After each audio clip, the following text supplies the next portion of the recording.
ಪರಿಶಿಷ್ಟ ಜಾತಿಗಳ ಗಣತಿ ನಡೀತಾ ಇದೆ.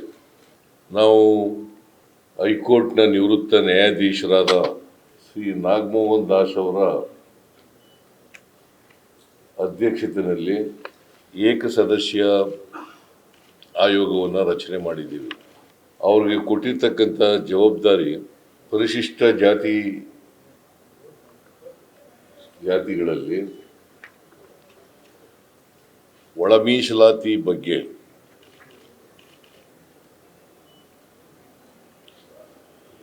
ನಿಖರವಾದಂಥ ವರದಿಯನ್ನು ಕೊಡಲಿಕ್ಕೋಸ್ಕರವಾಗಿ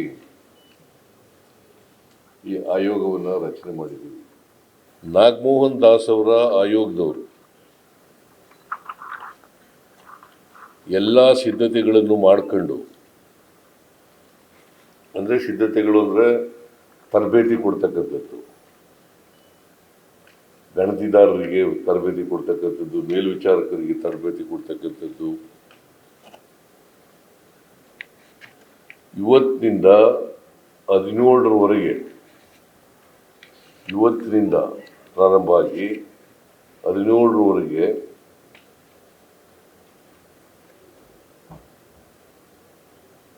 ಎಂಪಿರಿಕಲ್ ಡಾಟಾವನ್ನು ಕಲೆಕ್ಟ್ ಮಾಡ್ತಕ್ಕಂಥ ಕೆಲಸವನ್ನು ಮನೆಗೆ ಹೋಗಿ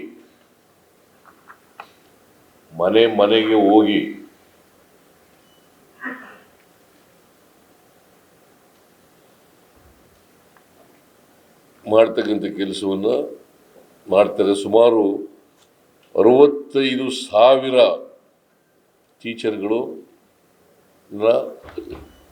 ಜಿಲ್ಲಾಧಿಕಾರಿಗಳು ನೇಮಕ ಮಾಡಿದ್ದಾರೆ.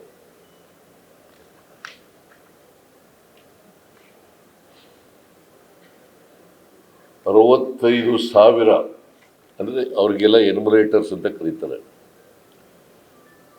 10 ರಿಂದ 12 ಜನಕ್ಕೆ ಒಬ್ಬ ಮೇಲ್ವಿಚಾರಕರು ಇರ್ತಾರೆ.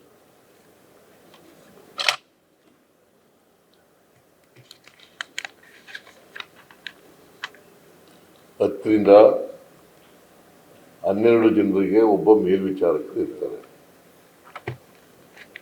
ಇದು ಮನೆಗೆ ಹೋಗಿ ಭೇಟಿ ಕೊಡೋದ್ರ ಜೊತೆಗೆ ಮೊದಲನೇ ಹಂತದಲ್ಲಿ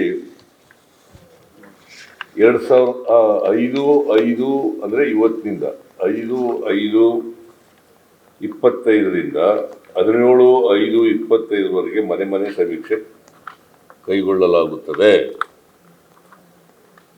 ಎರಡನೇ ಹಂತದಲ್ಲಿ 19/5/2025ರಿಂದ 21/5/25ರವರೆಗೆ ವಿಶೇಷ ಶಿಬಿರಗಳಲ್ಲಿ ಸಮೀಕ್ಷೆ ಹಮ್ಮಿಕೊಳ್ಳಲಾಗಿದೆ. ಅಲ್ಲೂ ಬಂದು ಹೇಳ್ಬೋದು, ಯಾರು ಒಂದು ವೇಳೆ ಬಿಟ್ಟೋಗಿದ್ರೆ ಅವರು ಬಂದು ಹೇಳ್ಬೋದು. ಆಮೇಲೆ 3ನೇ ಹಂತದಲ್ಲಿ 19ರಿಂದ 23ರವರೆಗೆ ಆನ್ಲೈನ್ ಮೂಲಕ ಕೂಡ ಮಾಡಬಹುದು. 19ರಿಂದ 23/5/2025ರವರೆಗೆ ಆನ್ಲೈನ್ ಮೂಲಕ ಸ್ವಯಂ ಘೋಷಣೆ ಮಾಡ್ಕೋಬಹುದು. ಆನ್ಲೈನ್ ಮೂಲಕ ಸ್ವಯಂ ಘೋಷಣೆಗೆ ಅವಕಾಶ ಕಲ್ಪಿಸ್ತೀವಿ. ಅಂದರೆ 3 ಹಂತದಲ್ಲಿ ಸಮೀಕ್ಷೆಗಳು ನಡೀತವೆ. ಒಂದು ಮನೆಗೆ ಹೋಗೋದು, ಎರಡನೇದು ಶಿಬಿರ ಮಾಡೋದು, ಆ ಶಿಬಿರದಲ್ಲಿ ಬಂದು ಹೇಳ್ತಕ್ಕಂಥದ್ದು, 3ನೇದು ಆನ್ಲೈನ್ ಮೂಲಕ ಮಾಡ್ತಕ್ಕಂಥದ್ದು.